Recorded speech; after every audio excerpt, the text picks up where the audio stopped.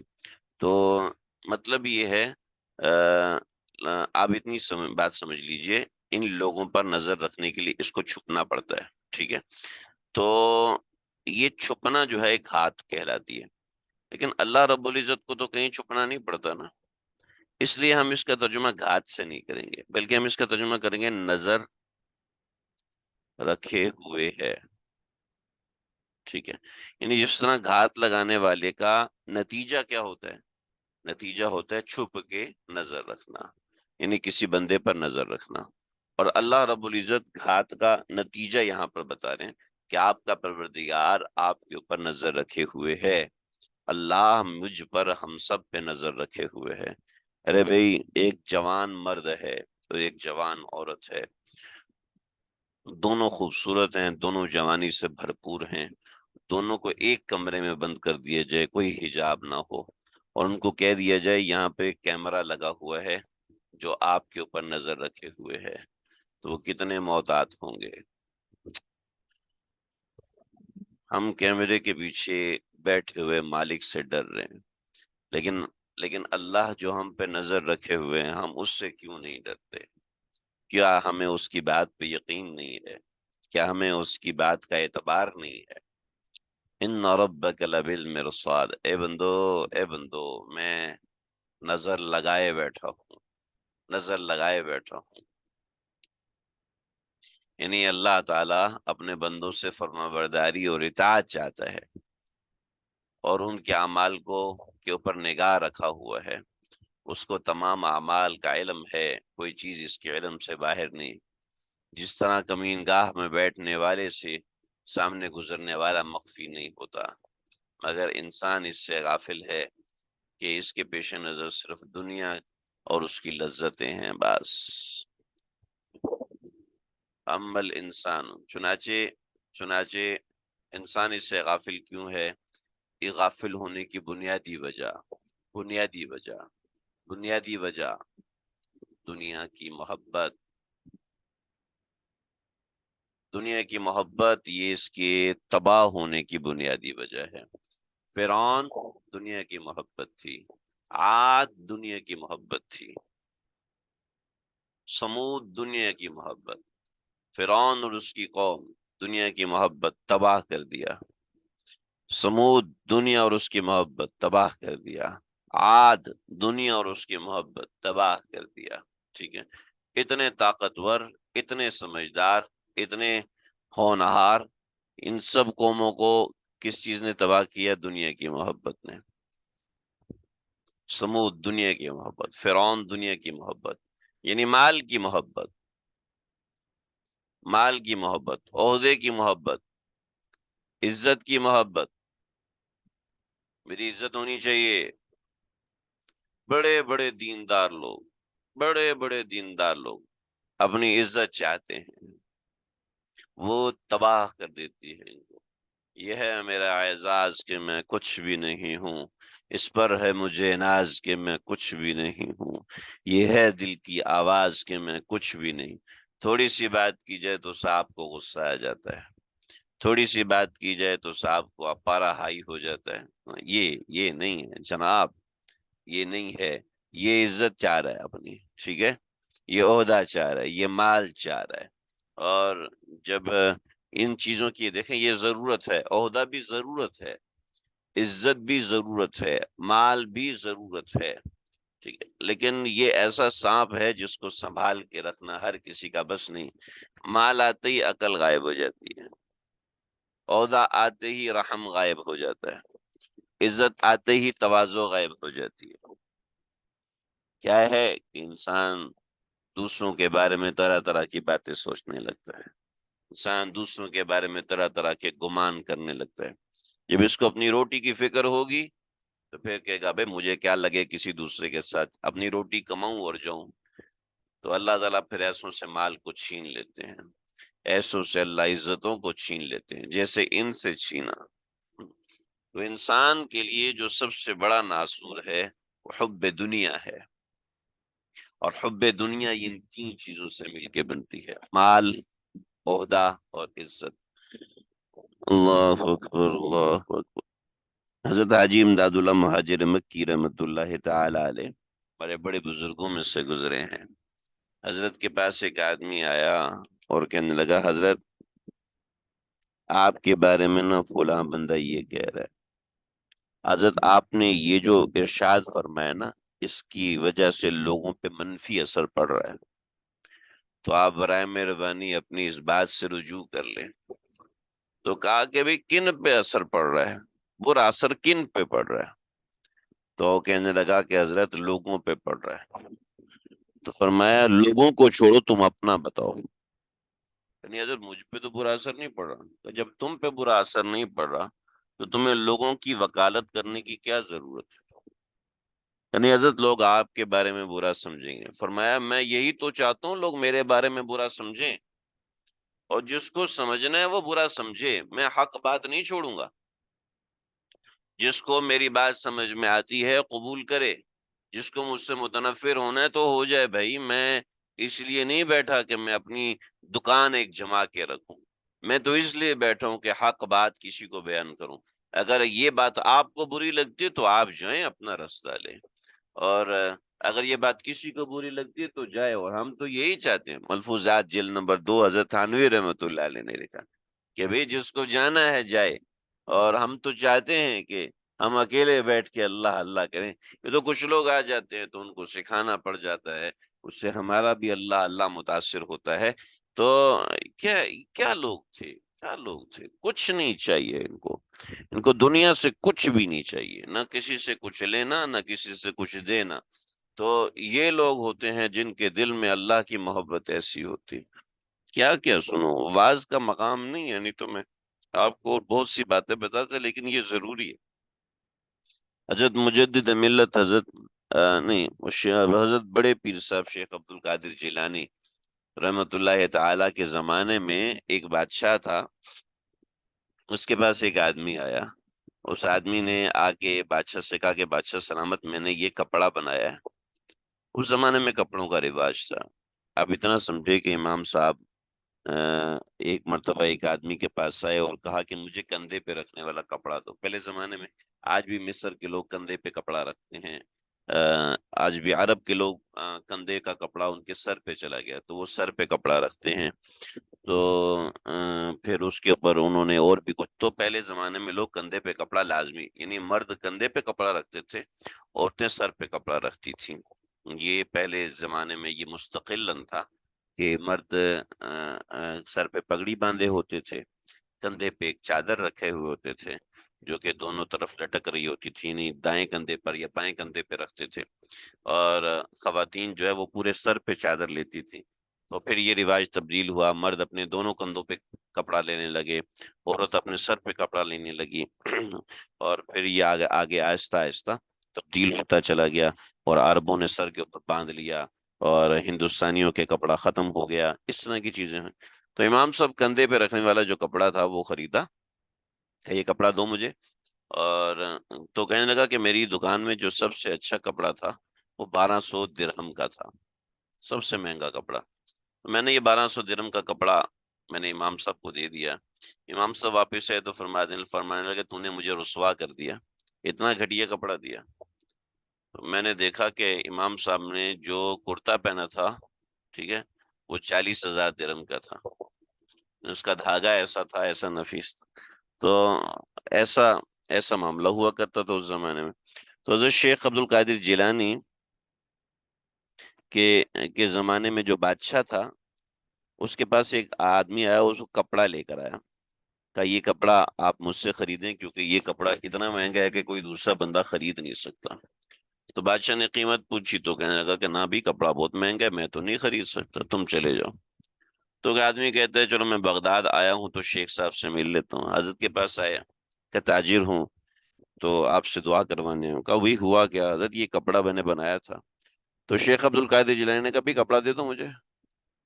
حضرت نے وہ کپڑا ان سے لے لیا۔ جب کپڑا لیا تو مشہور ہو گیا لوگوں میں، وہ کپڑا جو کہ بادشاہ تو لے نہیں سکا، شیخ عبد القادر جیلانی نے خرید لیا۔ واہ جی واہ، کیسے لوگ ہیں! تو بادشاہ کو بڑا غصہ آیا کہ بھئی جو کپڑا میں نہیں لے سکا اس نے لے لی، یہ تو میری توہین ہو گئی ہے۔ لہٰذا وزیر سے کہا جاؤ پکڑ کے لے کے آؤ۔ تو وزیر کہنے لگا حضرت اللہ والے لوگ ہیں، کیا ان کے پیچھے پڑیں گے، آپ آپ ان کو چھوڑیں۔ کہا نہیں تم جاؤ، کہا حضرت میں ایک دفعہ دیکھ کر آؤں۔ تو جب وہ وزیر آیا اور شیخ عبد القادر جیلانی کی مجلس میں بیٹھا تو دیکھا کہ وہ کپڑا، چونکہ بادشاہ تھا، بادشاہ کا جسم دبلا پتلا تھا اور شیخ صاحب کا قد کافی اونچا تھا، قد کاٹ اونچی تھی، تو حضرت کو وہ کپڑا چھوٹا ہو گیا، تو حضرت نے اس کپڑے کے ساتھ ٹاٹ کا پیوند لگا لیا، ٹاٹ کا پیوند لگا دیا۔ وزیر آیا بادشاہ کے پاس، کہا بادشاہ سلامت، کیا اللہ والوں سے آپ پنگا لے رہے ہیں؟ اس کی نظر میں اتنا مہنگا کپڑا اور ٹاٹ، یہ دونوں ایک ہی بات ہیں، ان دونوں میں کوئی فرق نہیں۔ تو کیا بات ہے جی، ان لوگوں کی نظر میں دنیا کی کوئی اہمیت نہیں ہوا کرتی تھی۔